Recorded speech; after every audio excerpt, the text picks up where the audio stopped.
sa Kainta, sa Ageda. Ito totoo nun. Isasalambulat ko na. Talo ako sa casino ng worth of 69 million. Worth of 69 million, men. Ang talo ko lahat-lahat.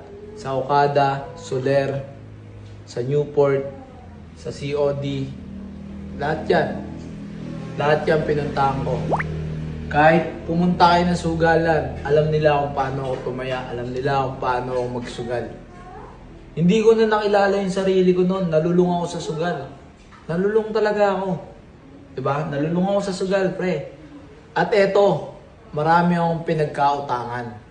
Totoo yun. Totoo yun, may utang ako. May nag-comment doon, 10K na lang balance mo, ang hirap mo pa singilin. Totoo yun, bakit?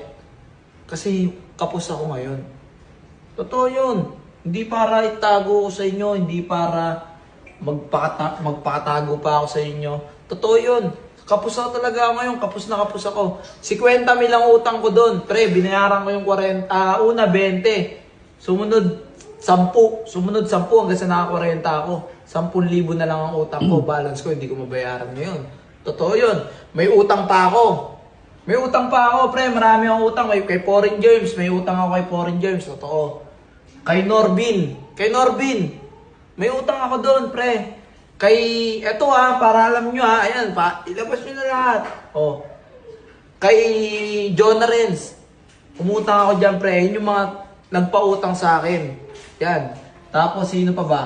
Sa sapatos, pre. Ito, kwento dyan. Meron kasing tao akong nabilihan ng sapatos. Actually, nakuha ko na yung sapatos. Nakuha ko na. Tapos, nautangan ko pa. Diba? Ngayon, nakapaghulog na ako doon. May balance ako, 103,000. Ngayon, hanggang ngayon, meron akong 103,000 na balance. Meron. So, hindi ko pa bayad yun hanggang ngayon. Tapos, meron pa ako, pati kay may utang ako. Kay, ang pangalan nun? Aimee Sebastian. May utang din ako dyan. Hanggang ngayon. Kay din, isa pang vlogger, kay Erwin, may utang din ako dyan. Pre, ang dami kong pinagkakautangan hanggang kay Ron Susan, may utang ako dyan.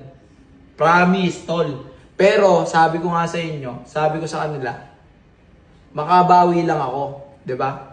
Pati yung isa, sa sugalan, may utang din ako dyan, pre. Sa sugalan. Lahat naman yan, kaya kong bayaran. Pero sabi ko, pakiusap ko lang, bigyan nila ako ng time. Dahil hindi ko naman sila tatakbuhan, pre. Nagpapakatotoo lang ako, hindi ko sila tatakbuhan. Okay? Andito lang ako. Puntahan nyo ako dito. Sa Kainta, andito lang ako. Diba? Hindi ko sila tatakbuhan.